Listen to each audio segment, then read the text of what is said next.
Venom the last dance अपनी Soni universe के venom की ट्रिलॉजी। ये मूवी अपने साथ बहुत से सरप्राइजेस लाती है। अब भाई अगर आपको वेनम की लास्ट 2 मूवीज अच्छी लगी है तो ये भी अच्छी लगेगी। मूवी में खामियां बहुत है और खूबियां भी, और ये अपने नल मीन मेरे हिसाब से थेनोस और किंग से भी ज्यादा ऊपर लेवल का जो विलन है उसे इंट्रोड्यूस करता है। अब मोटा मोटा कहानी के बारे में जानते हैं और स्पॉयलर्स होंगे तो एहतियात से चलना। मूवी स्टार्ट होती है नल के इंट्रो से। अब भाई नल ऐसा विलन है जिसे एक्सप्लेन करने के लिए एक अलग से ही वीडियो बनानी होगी, जैसे इसमें हमने सेंट्री को एक्सप्लेन किया था। अब यहाँ बस मूवी में बताया जाता है कि नल ने ही सारे सिम्बियोट्स को बनाया था और इनके नेचुरल प्रीडेटर्स मीन जेनोफेज को भी, और वो वॉइड का किंग है।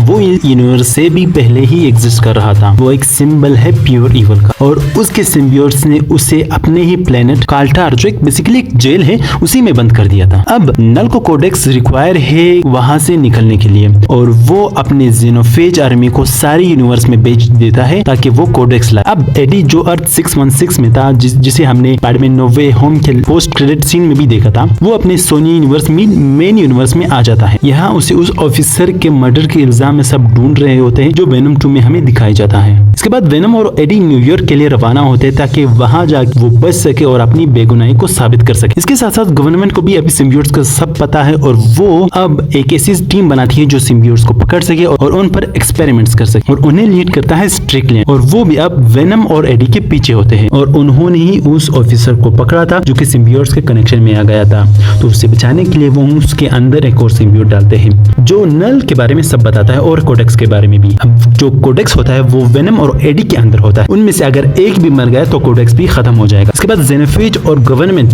दोनों एडी और वेनम के पीछे होते हैं। बहुत एक्शन वगैरह होता है। हमें फ्रॉग वेनम, मछली वेनम, इवन हॉर्स वेनम भी दिखाया जाता है। और मूवी के क्लाइमेक्स में लास्ट में हम बहुत सारे सिम्बियोट्स वगैरह को देखते हैं जो कि बहुत ही ज्यादा कूल लगता है।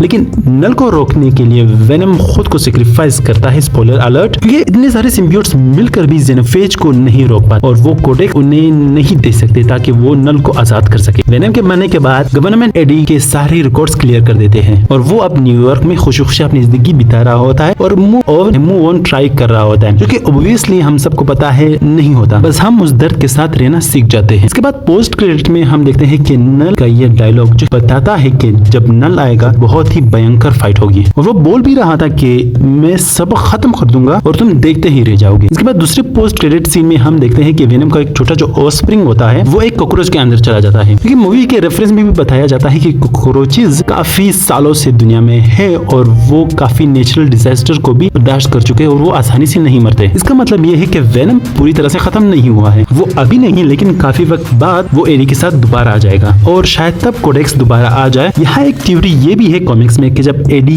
का बेटा पैदा होता है वो एक लिविंग कोडेक्स बन जाता है और उसके जरिए नल आजाद हो जाता है। और इस मूवी में भी हम इसके रेफरेंस को देख पाते हैं कि जब वेनम एडी को बोलता है कि तुम बहुत अच्छे फादर बन जाओगे, तुम बहुत अच्छे फादर बन सकते हो। और के बाद ओवरऑल मूवी की बात करें तो यार मूवी अच्छी है, बहुत अच्छी नहीं, बस उसी तरह जैसे वेनम की बाकी मूवीज थी। स्पेशली इसमें हम काफी ज्यादा सिम्बियोट्स को देखते हैं जैसे कि फ्लैश की तरह जो होता है, जो कि आगे बहुत ही अच्छा कैरेक्टर बन सकता है। इसका क्लाइमेक्स बहुत बढ़िया होता है। अब अगर सोनी वेनम के राइटर को चेंज करते थे इंस्टेड ऑफ इट्स डायरेक्टर तो शायद ये और भी अच्छे हो सकते थे। जो एक्शन सीन्स है और जो कॉमिक टाइमिंग है वेनम और एडी की बीच में वो कमाल की है। ये मूवी एक इमोशनल और सिम्बायोटिक रोलर कोस्टर होती है। इसकी खामियों के बारे में अगर हम बात करें तो ये एक सुपर हीरो मूवी है। इसकी स्टोरी काफी इनकंसिस्टेंट लगती है, जैसे उस प्लेन का क्या हुआ जिसका इंजन जेनोफेज की वजह से ब्लो हो गया था, या वो लास्ट डांस, उसे पता था कि अगर मैं ट्रांसफॉर्म हो जाऊं तो जेनोफेज मुझे ढूंढते हुए आ जाएगा, लेकिन वो फिर भी एक डांस की खातिर खुद को खतरे में डालता है। और ये लास्ट डांस बहुत ही बड़ा मोमेंट होता है, उसे और भी आइकॉनिक बनाया जा सकता था। इसके बाद मुझे जो खुद अच्छा लगा वो नल का आना, और जब नल एक प्रॉपर विलेन की तरह आएगा तो उसकी फाइट थेनोस लेवल से भी ज्यादा ऊपर होगी, क्योंकि नल ने सेलेस्टियल्स तक को मार दिया था अपने नेक्रोस्वॉर्ड से, और उसने सिम्बायोट्स भी इसी वजह से बनाए थे ताकि वो सेलेस्टियल्स को करप्ट कर सके।